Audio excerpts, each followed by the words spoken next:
त्यांनी जर ठरवलं असतं ना 50-50 लिटरच्या संस्था काढायच्या, अख्खं 21 संचालक मंडळ चुये गावातच आलं असतं. भूविकास बँक गेली, आता बाजार समितीमध्ये पण बोंबाबोंब सुरू आली. सहकारी संस्था दिसली की कापून खा. कारखाना खाजगी, पण गोकुळ सहकार आम्हाला पाहिजे. ज्या ज्या संस्थेला हात लावला त्या ठिकाणी यांनी गडबड केलेली आहे. तानाजी दळवी नावाचा सचिव असताना तिकडे युसुफ शेख त्याला माणूस तिकडे आणायचा आहे, असं त्यांनी केलं. पण ह्यांना ते सहकार कापून खायचं आहे. आता ह्या ज्या 1108 संस्था 212 संस्थांचं तुम्हाला राजकारण सांगतो काय आहे ते. आता हे जे बिचारे, मला वाईट वाटतं, मी या सगळ्यांना आळीपाळीने गटागटाने सगळ्यांना मोर्चाला एवढं ऊन सुरू आहे, बसल्या बसल्या घाम येतो आपल्याला, त्या मोर्चाला आणत आहेत. पण ह्या आता माझ्या समजा एका गावामध्ये 1 किंवा 2 संस्थांची कॅपॅसिटी, एखाद्या गावाची लोकसंख्या समजा घरं 250-300 घरं असतील, त्या ठिकाणी 1-2 फार फार 3 संस्था दूध घेऊ शकतात आणि त्यांचा संस्था सुखाने राहू शकतो. आता त्या ठिकाणी आणि 4 नवीन संस्था आणल्या.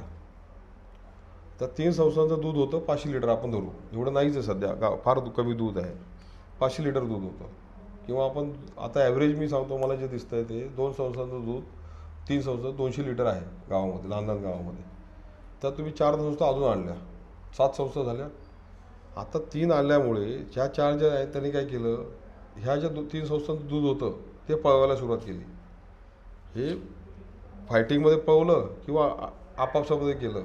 जे माझ्या संस्थेत 100 लिटर दूध येत होतं, मी त्यातलं काढून 3 संस्थांमध्ये केलं आणि 25-25 4 केल्या, डिवायडेशन केलं.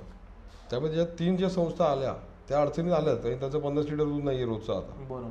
आणि मी जे 100 करत होतो त्याला मी 25ला तुम्ही आणलं या बोगस संस्थांमुळे, मी पण अडचणीत आलो.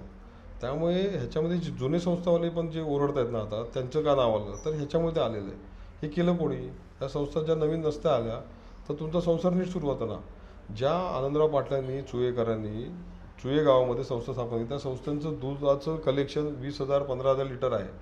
त्यांनी जर ठरवलं असतं ना 50-50 लिटरच्या संस्था काढायच्या, अख्खं 21 संचालक मंडळ चुये गावातच आलं असतं. आज सुद्धा त्या गावामध्ये बोगस संस्था नाही आहेत. प्रत्येक संस्थेचं लिटर दूध कलेक्शन हे 1500 लिटरच्या वरचं आहे. असं त्यांनी केलं, पण ह्यांना ते सहकार कापून खायचं आहे म्हणून त्यांनी सगळं केलेलं. कारखाना खाजगी, पण गोकुळ सहकार आम्हाला पाहिजे. ज्या ज्या संस्थेला हात लावला त्या ठिकाणी यांनी गडबड केलेली आहे.